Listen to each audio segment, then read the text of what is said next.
Assalamualaikum warahmatullahi wabarakatuh. Bismillahirrahmanirrahim. Alhamdulillahi rabbil alamin. Wal aqibatu lil muttaqin wala udwana illa 'alal zalimin.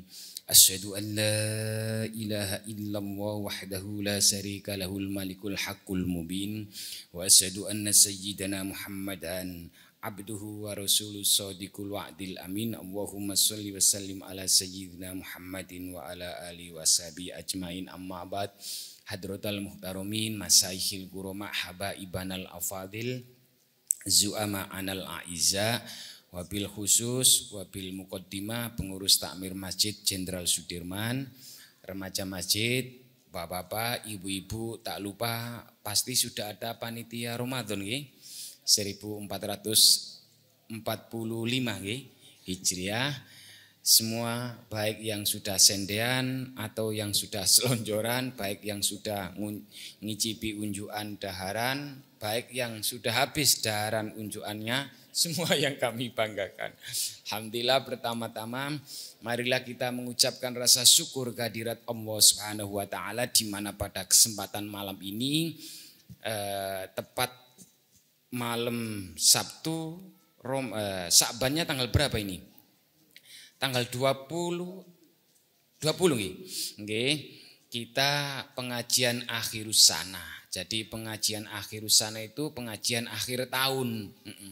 Ini memang yang benar itu akhir tahun itu ya Sa'ban niki. Nah, ini biasanya di 15 Sa'ban kemarin catatan amal kita ini SMS berantai ini loh, sudah diboyong dilaporkan ke Hariban Allah. Makanya namanya akhirus sana, akhir tahun atau penutupan menjelang menyongsong Ramadan 1445 Hijriah. Jadi ini adalah momen spesial, nanti harus ada dialognya. Ada pertanyaan? Iya, terima kasih, tidak ada pertanyaan. Lah, tanya dari ini. Jadi ngeten Bapak, memang permasalahan puasa Ramadan dengan puasa-puasa lainnya ini tetap beda. Nanti kita nganalisa, andaikan ada orang perjalanan di bulan Ramadan, itu monggo kita sepakat dalilnya enten nggih, silakan untuk berbuka tidak puasa diganti pada hari lainnya.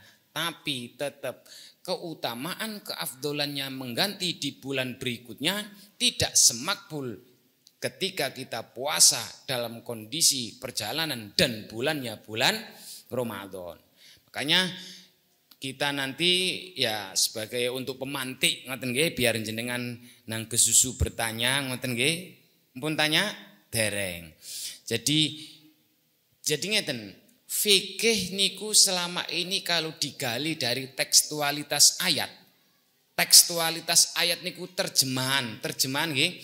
Terjemahan Al-Qur'an ataupun hadis langsung, tapi itu maknanya berisi tentang fikih terus dimaknai secara terjemahan tok niki agak sangar. Makanya ilmu yang paling sulit, yang paling jelimet yo fikih niku. Sehingga di dalam Al-Qur'an surat Al-Baqarah 183 nggih terkenal niki napa? Ya ayyuhalladzina amanu kutiba alaikumusiyam kama kutiba alal ladzina min qablikum la'allakum tattaqun. Iku insyaallah jenengan sudah hafal semua terjemahannya, wong kula pengajiannya disuruh sebentar terus banyak dialognya ngoten nggih. Mangke dicek ya, Mbak. Jadi puasa Ramadan niku bukan hanya untuk umat Muhammad tapi umat-umat sebelum Muhammad, sebelum kita, sebelum umat Islam ini sudah biasa berpuasa, cuma beda waktunya, beda lamanya. Jadi puasa itu sebenarnya adalah dalam dunia kesehatan turun mesin niku napa? Ya harus di onderdel ini harus diganti olinya, turun mesin biar diservis, nggak makan terus. Kalau kita lailu kana imun naharu kahaimun kadzalika fid dunya ta'isu bahaimu, kan ngoten nggih. Malamnya tidur mboten jenengan nggih. Naruka malamnya tidur. Naruka haimun siangnya makan. Siang makan, malam makan. Kadzalika fid dunya ta'isu bahaimu. Hidup seperti ngeten niki kalau ada manusia kok ngoten berarti enggak kalah dengan rojo koyo. Ngoten enggak menyamai, ibaratnya menyamai minimal dengan bahaim. Bahaim itu adalah hewan atau hayawan. Nggih. Makanya jenengan harus ngirit soalnya niki beras naik. Nggih. Semua jamaah saya ini saya ajak semua sampai tanggal 11 Maret kok tidak turun-turun beras niki, maka jamaah saya semuanya saya ajak puasa 1 bulan. Paham betul nih? Iya wong Ramadan. Nah, niku. Nah, ayat itu Bapak, Ibu-ibu memang ya amar perintahnya jelas nggih, kutibah diwajibkan. Ayat yang mulai penuh interpretasi problematika permasalahan itu yang setelahnya. Ayyamam ma'dudat, hari-hari yang ditentukan. Makanya puasa itu ada yang 29, ada yang 30, sehingga namanya sebulan penuh. Terus wamangkana minkum, niku ayatnya mulai ada problematika. Nanti jenengan dari sini biar tanya. Wamangkana minkum maridun au ala safarin fa'iddatum min ayyamin ukhra wa 'alal ladzina yutiquna fidyatun ta'amu miskin. Nggih. Leres mboten niku? Soale kula mboten hafal Al-Qur'an 30 juz. Apalagi juz 30. Nggih. Famangkana minkum maridun. Adapun bagi kamu, bagi seseorang yang marid, sakit. Nah, ini sakit yang apa? Ini sudah problem. Au safarin. Maridun au ala safarin, atau dalam kondisi bepergian. Fa'iddatum min ayyamin ukhra. Maka hitunglah ketika kamu dalam kondisi bepergian dan dalam kondisi sedang sakit pas bulan Ramadan terus enggak puasa, hitungan disuruh ganti di bulan berikutnya. Wa 'alal ladzina yutiqunahu fidyatun ta'amu miskin. Ngoten nggih? Adapun untuk orang-orang yutiqunahu fidyatun. Yutiqunahu, orang yang tidak mampu berpuasa, fidyatun, cukup membayar fidyah. Nah, ini kita juga membahas masalah fidyah. Fidyah itu sebenarnya kurang afdol kalau dicampur pas zakat fitrah. Lunggi, hari ini ada saudara, istrinya, suaminya, anaknya, mbahnya nggak bisa berpuasa karena yutiqun, tidak mampu, tuaren tapikun, dan hari ini nggak puasa, nggak bisa, besok harus dibayar fidyahnya. Malah lebih afdol langsung dikekkan langsung. Oh, saya tahu orang ini loh. Ini orang yang pas-pasan lah, daharnya cuma stereo, sego tempe separuh. Dikei. Nah, ukuran fidyah niki sampai hari detik ini masih banyak yang salah paham. Dikira makanan pokok sehari, bukan ukuran makanan pokok sehari. Kalau Indonesia berapa kali? 3. Lah kalau beras naik malah boros. Hebatnya hukum Islam, untung yang dipakai bukan makanan pokok setempat, tapi ukuran 6,7 ons. Ons. Nggih. Ngoten nggih? 6,7 on makanan pokok yang dimakan sehari-hari. Haram, dilarang kalau bahasa redaksi fikih haram niku. Jenengan yang dikonsumsi per kilonya 15.000, yang dipakai napa? Fidyah ukuran 11.000 campur kerikil. Ngoten niku berdosa. Niku fidyah. Kita kembali lagi dulu. Berarti ada 3 orang yang diperbolehkan untuk tidak berpuasa, disuruh iftar berbuka Tapi dari 3 ini yang 2 tetap harus mengqadha diutamakan, yang satunya langsung nggak usah kakean dalil disuruh bayar fidyah. Sepakat nggih? Yang pertama napa wau? Orang yang marid sakit. Yang kedua musafir bepergian. Dan yang ketiga orang yang tidak kuat berpuasa pertunyu-unyu. Ikut mana ibu hamil dan menyusui? Ikut suaminya. Ibu hamil dan menyusui itu tidak punya pijakan hukum sebenarnya, Bu. Kalau ibu hamil dan menyusui ini boleh untuk tidak berpuasa terus membayar fidyah, dibantolkan, dicantolkan, dikias analogikan dengan orang yang sakit, marid, diklasifikasi dulu. Sakit apa? Sakit menaun atau sakit yang masih ada harapan sembuh. Nah, saniki kalau tanya ke ibu-ibu, hamil dan menyusui niku sakit mboten Bu melahirkan? Hamil dan menyusui itu kan berawal dari melahirkan. Lah, gara-gara melahirkan itu termasuk sakit napa mboten? Sakit. Bapak sakit pundi Pak kali khitan? Pak, Bu, khitan kali melahirkan itu tetap sakit khitan, Bu. Soalnya dalam buku teori syndrome of trauma ngoten, nek wing pes peng pisan mawon kapok berarti saking loro. Paham gini nggih? Setuju, Bu? Jadi tetap sakit khitan. Ustadz gendeng iki ngawur saja ngono. Wong gara-gara aku iso beranak pinak. Nah, dari sini ibu yang menyusui atau melahirkan, berarti ibu hamil dan melahirkan, ini kalau dikiaskan sakit apa dulu? Kalau sakit yang masih ada harapan sembuh, saya setuju dengan pendapatnya Imam Syafi'i dalam kitab Al-Umnyah terkenal sekali. Al-Um yang saya bawa ini Bidayatul Mujtahid wa Nihayatul Muqtasid, Imam Ibnu Rusdi, yang pernah saya ceritakan ketika ngaji apa yang itu namanya Al-Adhkar. Makanya orang ibu hamil dan menyusui tetap wajib mengqadha dulu, membayar fidyah niku pilihan terakhir. Lebih diutamakan mengqadha. Lah itu terus dianalisa. Langsung ke situ napa orang sakit dan bepergian dulu nih. Jadi saya ketika membahas orang sakit, saya langsung ke orang yang ibu hamil dan menyusui.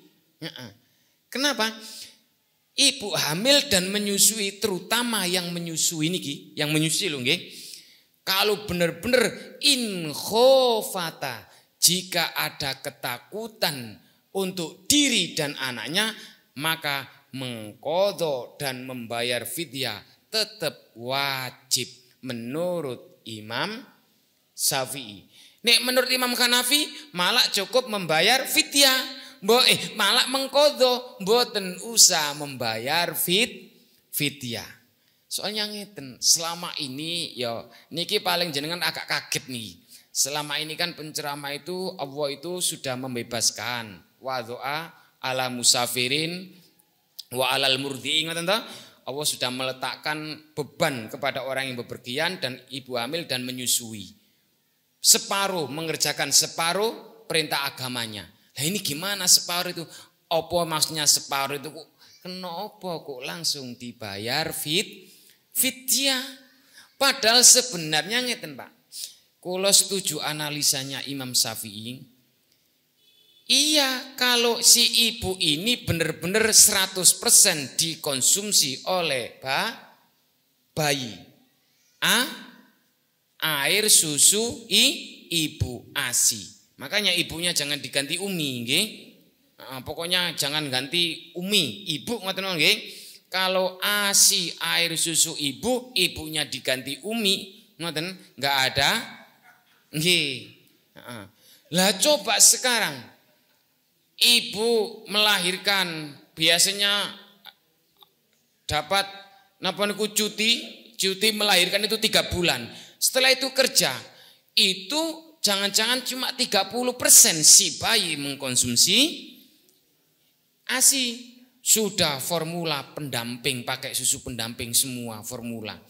Ini loh Bapak Ibu-ibu, makanya kalau dalam kondisi seperti ngeten, kalau saya buka di kitab ngeten niki, mustahinun bi hurmatis saum. Niku sampai sekolah hafalkan katanya Imam Ibnu Rusdi.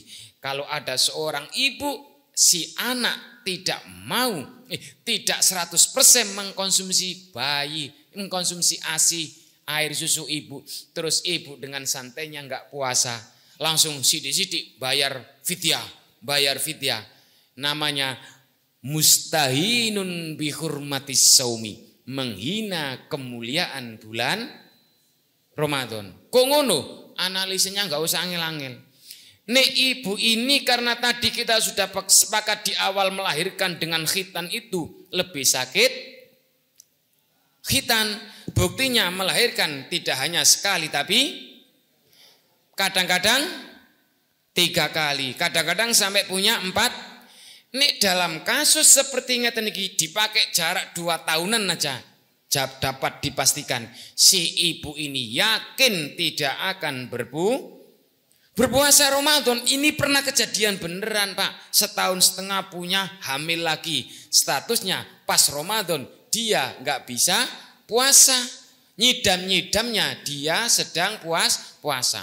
Pas pada hari tahun berikutnya sudah melahirkan, ditambah 9 ditambah 3 bulan lagi kan sudah 12 bulan nggih pendak. Bayi umur 3 bulan dia dalam kondisi menyusui. Akhirnya bener Pak, mboten puasa. Nek ngene nek disina membayar fidyah berarti Islam niku diskriminatif. Ngelongso sing miskin. Nah iya Pak, enak kono. Metuntung lahir. Tinggal bayar fidyah wong duwite akeh. Lho nggih, apalagi dalam kondisi sekarang kalau beras lagi naik, keluarganya bukan hanya 1 2 3 tapi plus keluarga inti semuanya totalnya 7. Kan beras itu berfungsi menurutnya. Nah, ini loh Bapak, makanya sebenarnya tetap lebih mendahulukan membayar mengqadha. Nanti enggak ada niat mengqadha. Maaf, niki sering saya ceritakan di mana-mana nggih, soal niki direkam. Jangankan puasa 1 bulan. Jenengan ngertos almarhum Gus Dur.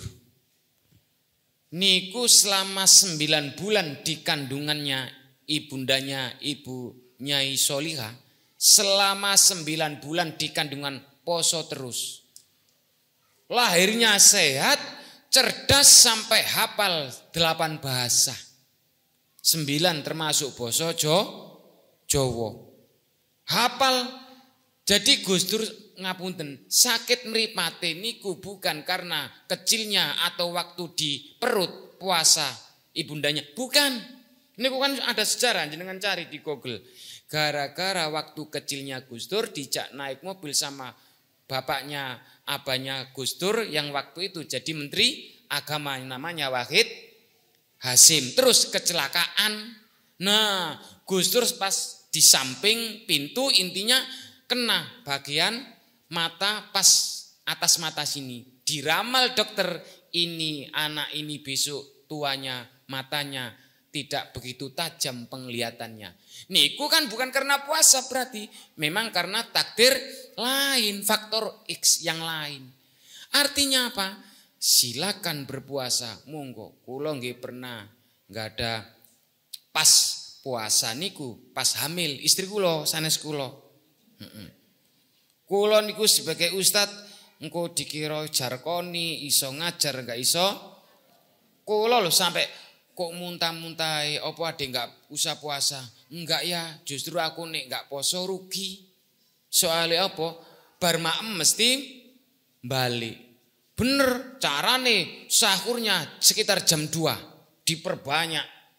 Nggih, bukan menjelang subuh nek dipakai subuhan katanya kudu muntah.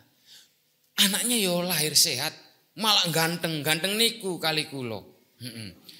Malah ketika aku ganteng, iya barokah Ramadan, nekat poso. Jadi niku ibu hamil dan menyusui itu tidak punya pijakan hukum.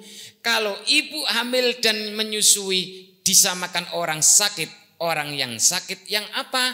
Sakitnya masih ada harapan sembuh. Koyo to sakit napa? Panu. Sakit panu kok enggak poso. Maren.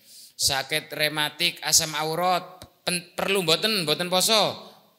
Oh, itu tetap harus poso wong niku mboten sakit. Pokoknya ya sakit, panas, apa-napa. Tapi masih ada harapan sembuh. Orang yang sakit demikian ini tetap harus diganti hari berikutnya, harus mengqadha poso. Mboten langsung fidyah nggih Pak nggih. Niku sudah merebak. Saya enggak usah cerita nama orangnya, tahu sendiri. Lah kamu kok setiap Ramadan enggak puasa? Iya, Pak Muin, karena mama saya ini sudah membayar fidyah. Waduh, padahal maaf, bapak ibunya ya wong ngerti. Waktu niku, lah kok iso, kenapa enggak pernah puasa? Niku malah bebas, ada orang rokokan lo biasa, maren. Katanya dia divonis dokter punya penyakit emah.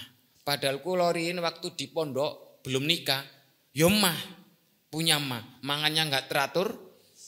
Nek ngantri kesuwen tinggal adus. Bar adus entek nguntani sekolah dhisik. Akhirnya melayu-melayu jam 09.00 iki nih enggak tak ambil eman-eman duwite buang, melayu-melayu nang kantin wis kadung bayar.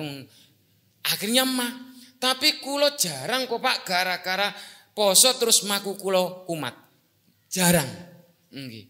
Jadi ini loh Pak namanya, makanya redaksinya in khofata. Jika takut ibu hamil dan menyusui, kan baru jika.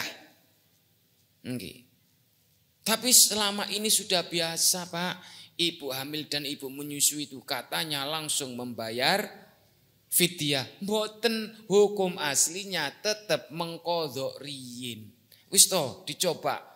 Nggih. Mana yang ada program penambahan? Nggih, coba mangke. Saged.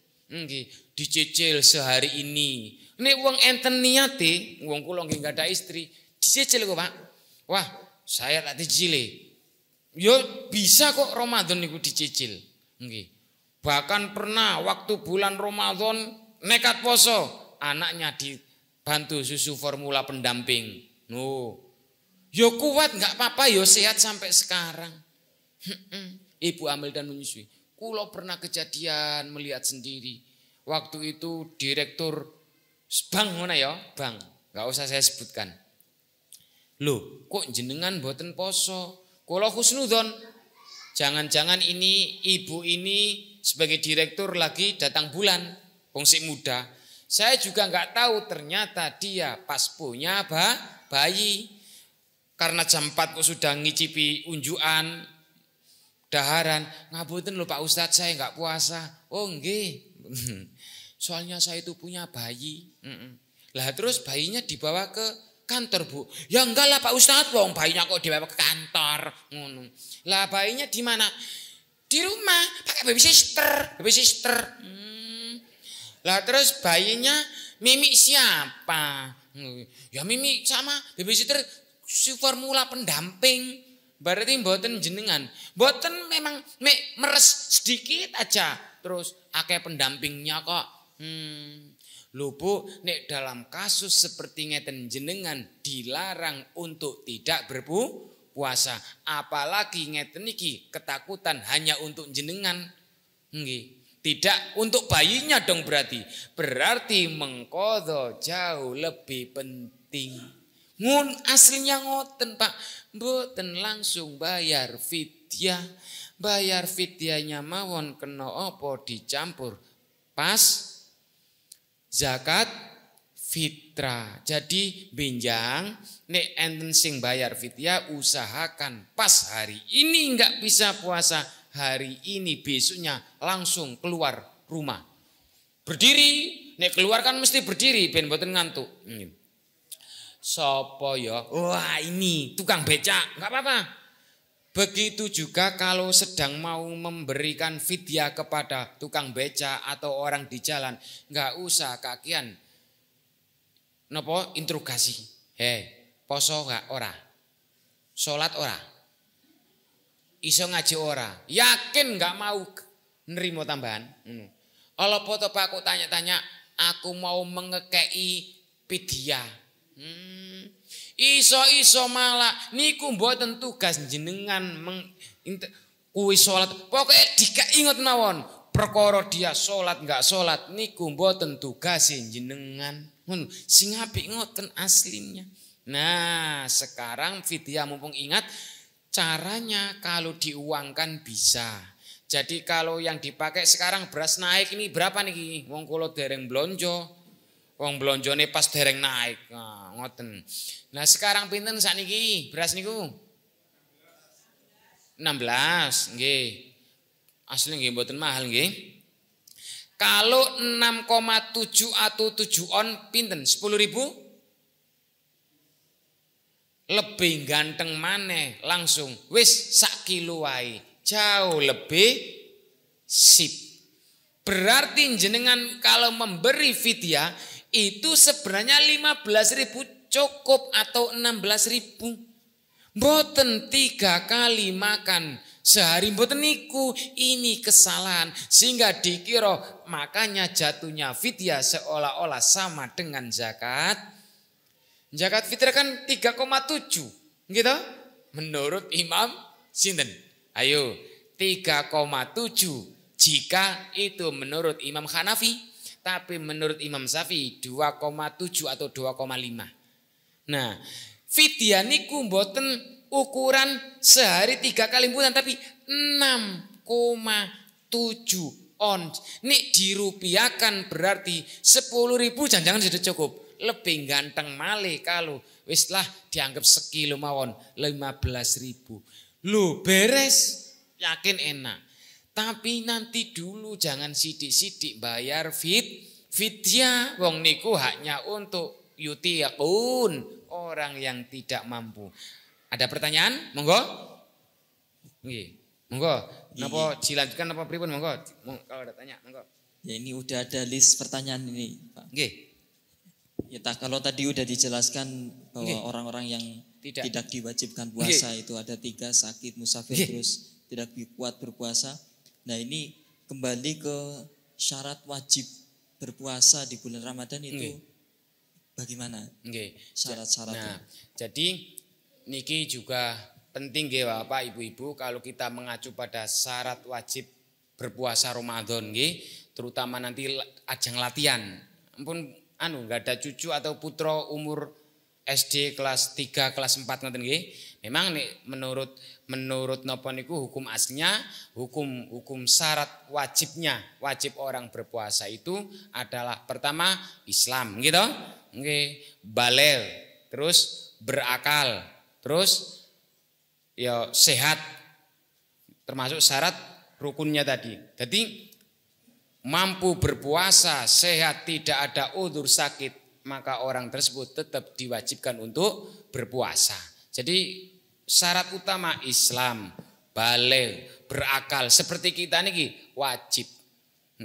Sehingga maaf akhir-akhir ini juga banyak Islam, berakal, wis baligh, tapi kadang-kadang kerja rekoso sedikit alasan sudah ruso. Nah ini juga jangan nggih. Kalau bisa malah nek Ramadan niku libur dulu mboten kerja ngoten nggih. Ndonga mawon ya Allah sugiya ngoten. Nggih.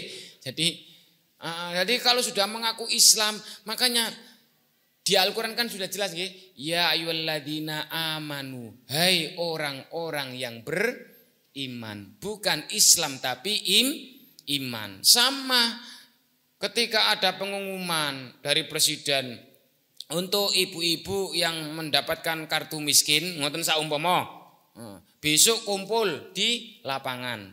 Kira-kira yang nggak punya kartu miskin kumpul di lapangan mboten? Ya sama dengan ngeten nggih. Jadi syarat syarat rukun Islam, balik, berakal, ngoten nggih, tamyiz bisa membedakan, ini juga harus diperhatikan. Ngoten. Monggo. Yang lainnya yang ibu-ibu Bapak. Nggih, monggo Bapak Ibu. Nggih, monggo. Yang mau bertanya. Nggih. Nggih.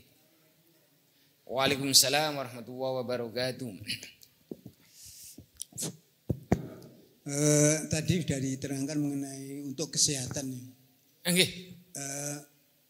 Mungkin untuk bapak-bapak, ibu-ibu, mungkin ya juga adik-adik. Ini mengenai sakit. Nggih.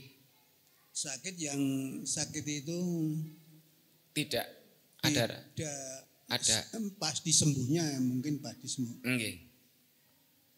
Semisal contoh sakit paru-paru, Nggih. sakit batuk, atau sakit mengi itu loh. Itu dari dokter itu pasti harus minum obat. Nggih. Pasti itu harus minum. Dan yang obat itu ada beberapa macam. Ada tabletnya, lalu ada yang diisap. Dan waktu-waktunya. Waktu-waktunya biasanya itu 3 kali sehari. Nggih. Ada yang pagi, siang, sore. Tapi ada yang diisap cuma 1 kali. Ada. Itu bagaimana hukumnya kalau yang mungkin kalau tablet bisa dibagi, misalnya kita mau sahur itu mau menjelang isya baru minum obat. Itu bisa diatasi seperti itu kalau yang obat. Terus sore setelah buka bisa obatnya, pilnya itu.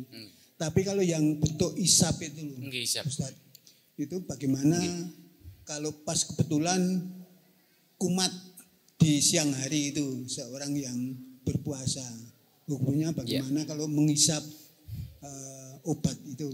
Terima kasih. Wassalamualaikum warahmatullahi wabarakatuh. Jadi ngeten, kula niku ingat dengan status hukum apabila ada orang ayan riyen nggih. Nggih. Nek ayannya itu habis zuhur, nggih, maka tidak usah mengqadha. Tidak usah disahur nonton Pak. Sah ayan.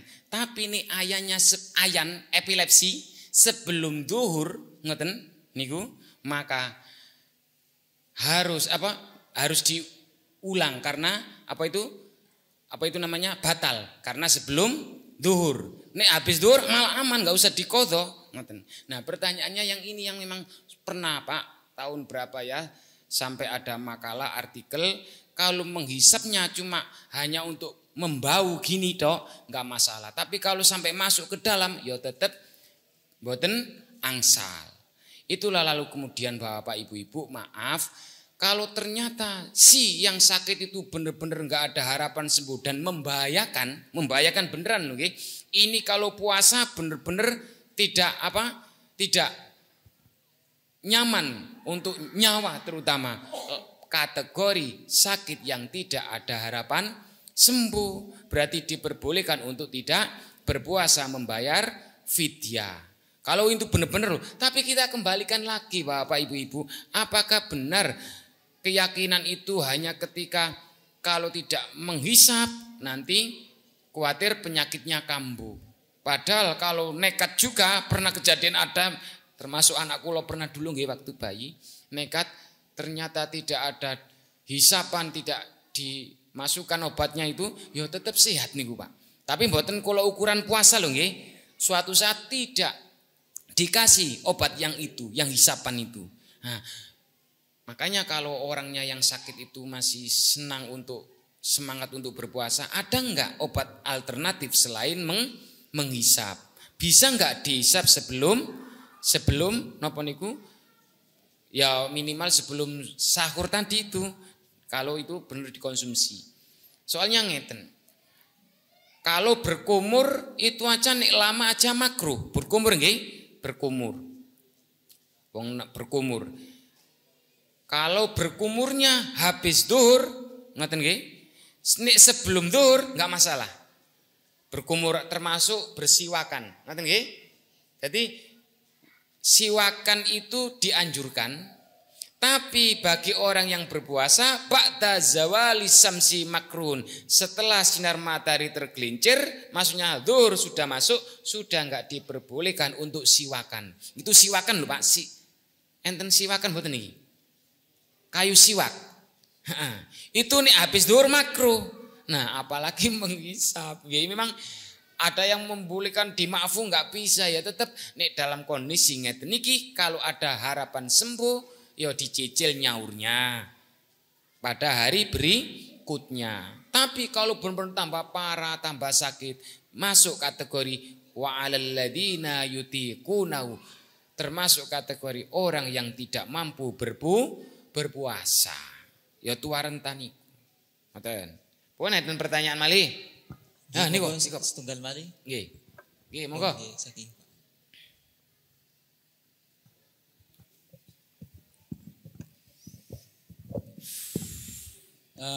begini Pak Ustadz, jadi tadi membahas mengenai wanita hamil itu termasuk sakit apa tidak. Kalau kita kembali ke surat Luqman ayat 14, itu kan kira-kira terjemahannya kami wasiatkan manusia untuk berbakti kepada orang tuanya. Ibunya hamil ya, lemah dan semakin lemah dan menyapihnya selama 2 tahun. Nah itu apakah tidak termasuk golongan sakit lemah dan semakin lemah tadi? Maka itu kemauan pertanyaan dari saya. Memang nek dari segi kondisi realnya wasainal insana biwalidi hamalatu ummu wahnan ala wahnin ngoten nggih rekoso.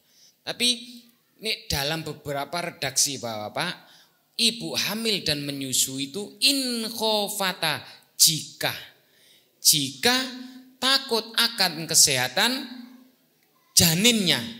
Lah ini ada strateginya Pak. Janin kalau kita sahurnya dengan yang bergizi, ngoten, sahurnya loh Pak, bergizi yang bergizi. Ada yang waktu istri saya hamil dulu dengan air kacang hijau dan minum susu ibu hamil. Ternyata yo bayinya sehat. Memang dari rekoso berat ketika hamil itu sakit apa takut bayinya. Rata-rata hanya khawatir takut akan kesehatan janinnya.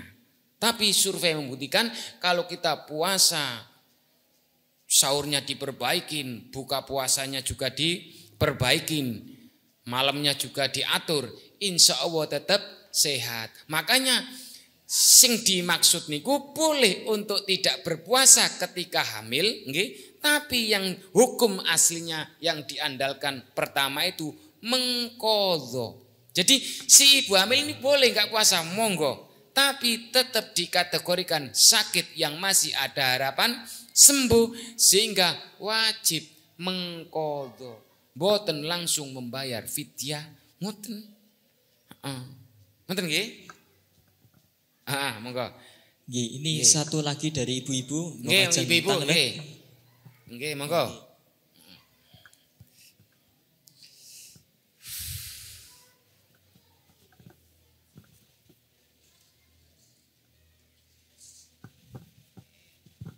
Bismillahirrahmanirrahim. Assalamualaikum warahmatullahi wabarakatuh. Waalaikumsalam warahmatullahi wabarakatuh. Mohon maaf Ustadz, jadi tadi diterangkan untuk ibu-ibu itu, jadi saya masih bingung ya karena usia nggih. Saya 5 kali hamil. Nggih. Tentu saja artinya di sini saya juga bayar fidyah. Nah, karena ini sudah usia ini lalu harus bagaimana? Apakah ya fidyah sudah cukup atau harus membayar? Ya, harus mengkodok ya. Nggih.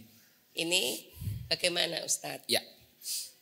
Nah, pertanyaan niku sing bagus malah niki. Jadi itulah lalu kemudian ayatnya yang terakhir wa 'alal ladzina yutiqunahu fidyatun ta'amu miskin. Kan ngoten. Adapun bagi orang-orang yutiqunahu tidak mampu, kita enggak bahas orang hamil dan menyusui dulu, nanti otomatis jenengan bisa narik sendiri. Adapun orang-orang yang tidak mampu untuk berpuasa, maka cukuplah membayar fidyah dengan memberikan makan kepada orang miskin. Yutikunahu ini orang yang tua renta. Bener-bener apa tua renta ditambah pikun. Makanya kalau ada orang pikun malah nggak usah didalili, nggih. Udah Mbak nggak usah poso, berarti anak cucunya yang berkewajiban bayar fidyah. Mangke nek dijak poso tambah mubadzir, wong dijak sahur jam 09.00. Aku kok dorong dikai sarapan yo. Iya wong pikun. Nek enggak dikai sarapan bengak-bengok wis mangan wae daripada ngini. Wajar. Karena sudah tua tadi. Sama orang yang sudah tua renta, kenapa pertanyaan Ibu? Kula kados ngeten niki empun usia, apakah cukup fidyah nopo cukup membayar fidyah nopo mengqadha? Dikembalikan sama seperti orang yang tua renta. Kenapa orang tua renta? Ulama sepakat enggak usah membayar mengqadha, cukup membayar fidyah. Napa? Hari ini kula usianya 75. Kaya-kaya isih kuat. Atau taruhlah umur 60, ngoten nggih? 60, 65, sik kuat. Kok tambah tahun, tahun 66 ini kok saya enggak kuat. Nggih, ngoten nggih? Yang namanya mengqadha puasa itu semakin bertambah hari, tahun napa berkurang ketika mengqadha nanti. Kula puasa Ramadan tahun ini umur 65. Mboten kuat berpuasa. Nek menurut ayatnya kan disuruh menghitung hari untuk diqadha pada hari berikutnya. Ketika mengqadha umur kula bertambah mboten? Dengan bertambahnya umur kekurangan kula, kekuatan kula berkurang mboten? Itulah nalarnya bisa dimasuk akal menurut Imam Ibn Rusdi, orang yang tidak mampu secara fisik beneran enggak usah membahas masalah mengqadha berupa puasa, tapi cukup membayar fidyah. Nah beda kan Bu dengan yang masih usia muda umur 30. Niki kula ngerti dhewe Bu, umur 25, 30 ada sampai dia ceritanya itu ke masjid, ke takmir. Sudah 5 Ramadan ini alhamdulillah bayar fidyah. Takmirnya yo seneng wong oleh fidyah, apa maneh fidyah berupa duit lumayan iso dipakai untuk fakir miskin yang lain. Padahal cara bayarnya sudah salah, sing bener hari ini enggak bisa berpuasa. Fidyah niku kan denda. Jadi zakat fitrah dengan fidyah niku lebih sakral, lebih wajib fidyah karena fidyah itu denda hukuman. Nek zakat fitrah kan memang iya wajib, tapi nek orang itu miskin beneran enggak wajib enggak wajib. Napa? Zakat fitrah. Sampai Imam Syafi'i bagaimana hukumnya di suatu kelompok rumah tangga itu ada 10 orang, 8 orang miskin. Enggak bisa zakat fitrah, iso lho Pak ngoten. Tapi dia malam itu mendapatkan zakat fitrah banyak dari beberapa tempat. Dikumpulkan kok tura-tura, boleh nggak dipakai zakat fitrah? Boleh, selama dipakai persediaan makan 2-3 hari masih ada, boleh. Hasil pemberian berupa zakat dikasihkan berupa zakat untuk dirinya. Saking pentingnya zakat fitrah. Tapi ini fidyah niku denda. Hari ini nggak bisa puasa, langsung dibayar fidyah. Ngono nggih? Pun ngoten nggih Bu nggih? Nggih leres. Iya, terima kasih Ustaz. Oke, jadi sama orang yang tua renta, yang pikun, kula riyin ya Allah yarham nggih. Kula nggih ngada eyang umur 80. Meninggalnya niku 83. Bener. Kula nggih berani nyegah mboten usah poso mawon. Yang mpun sepuh soalnya kadang-kadang lali. Ono pikun nih. Makanya tetap orang seperti ngeten niki karena usia kekuatan mesti berkurang. Ketika tidak bisa puasa langsung membayar fidyah. Senenge kula manut hari ini enggak puasa bener dikasih diurut. Tapi juga enggak boleh makruh dikasih di depan. Paham betul nih? Dikasih di depan. Niat ingsun mengekei fidyah 1 bulan penuh. Mboten angsal. Niku makruh kurang afdol. Soalnya apa? Jangan-jangan terbawa suasana sekeluarga kiwa tengene pada berpuasa, terus orang ini malah ikutan puasa. Niku terbawa suasana tadi. Makanya lebih afdol hari ini enggak bisa puasa, hari ini langsung dibayar fidyah. Niku nggih. Terus yang terakhir, ada pertanyaan malih mboten? Nggih, monggo. Keranten wekdal sampun dalu bisa dicukupkan. Oh, cukupan nggih. Jadi intinya yang terakhir napa? Orang yang musafir. Musafir niku orang yang sedang bepergian perjalanan. Nah, orang yang musafir niki Pak, niki kan di awal tadi sudah saya pesen untuk menyampaikan tadi 3 menit. Lebih afdol tetap berpuasa nek iso. Ngoten nggih? Nek kuat. Soalnya nopo?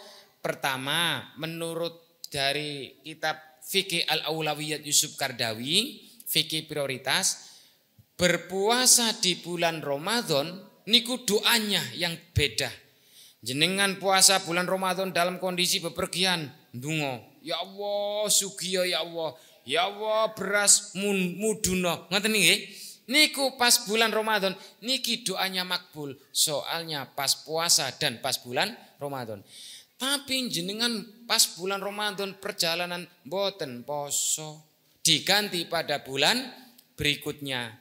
Statusnya podo-podo Ramadan tapi kemakbulannya tidak sama dengan pas ketika bulan Ramadan. Terus yang kedua alasannya kenapa kita tetap lebih diusahakan untuk berpuasa. Puasa dalam kondisi sendirian ketika membayar nyaur atau mengqadha. Poso Ramadan tahun ini diganti pada bulan berikutnya. Dalam kondisi sendirian enak mana dengan puasa dalam kondisi bareng-bareng, banyak kancanya. Enak mana? Tetap enak banyak temennya. Kulo selama sejak 98 ke Jogja, kalau pulang pas Ramadan jarang kulo niku membatalkan atau tidak berpuasa, tetap poso. Soalnya napa? Toh akhirnya ayatnya Al-Baqarah wa antasumu khairul lakum, akan tetapi jika kamu tetap berpuasa itu jauh lebih baik. Jadi ayatnya itu harus dibaca semua. Napa nek dibaca mulai awal? Hei orang-orang yang beriman, yang tidak iman tidak baik. Diwajibkan bagi kamu berpuasa Ramadan sebagaimana diwajibkan umat-umat sebelum kamu agar kamu bertakwa. Hari-hari itu sudah ditentukan. Ngoten tahu terjemahnya niku? Nggih. Adapun bagi orang yang sakit, yang bepergian dan orang-orang yang tidak mampu berpuasa agar yang tidak mampu berpuasa ini yutikun agar memberikan makan kepada fakir miskin. Setelah dikasih plaka berita ngoten, tapi wa antasumu khairul lakum. Jika kamu puasa, tetap puasa jauh lebih baik. Gitu ngoten. Sama enak mau ujian, silakan kamu main handphone, main Android, main game, main apa aja silakan. Tapi nanti kalau nilaimu jeblok, bapak ibu enggak tanggung jawab. Nih enak ora usah main sike. Ngoten. Ya sama itu namanya litahyir, pilihan menurut ilmu usul fikih. Ngoten nggih Pak nggih? Nah, mari kita sambut song-song Ramadan. Puasa niku insyaallah jenengan sudah hafal, enggak makan, enggak minum dan enggak kikuk.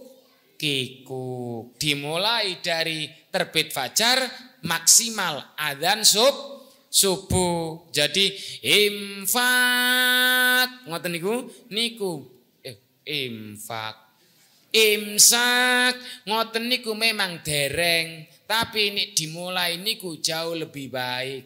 Ngoten. Soalnya napa? Nek pas dimulai terakhirnya adzan, dilala ada suami istri berhubungan. Ngoten nggih, kikuk-kikuk. Barang pas Allahu Akbar, terus ces-cesannya dilepas. Samsungnya tadi niku kena denda puasa 2 bulan berturut-turut. Tapi nek imsak Samsung ces-cesannya dilepas, dereng kena denda. Niku lho ceritane. Paham mboten niki? Heeh. Ngoten niku ngempet-ngempet enggak makan, enggak minum, enggak ngonoan, enggak kikuk-kikuk sampai maghrib ngoten lho ceritane. Lah niku kan pun apal sedanten semua umat Islam. Ya niku nggih. Jadi kajian ini tidak menakut-nakuti ibu hamil dan menyusui atau melahirkan. Monggo, tapi dikembalikan kepada kekuatan ibunya sendiri. Soalnya puasa memang kalau begitu terus iso-iso enggak pernah puasa. Berapa kali dia punya anak, khawatirnya begitu nanti. Nah, pun kita berdoa, doa makan dan doa tidur,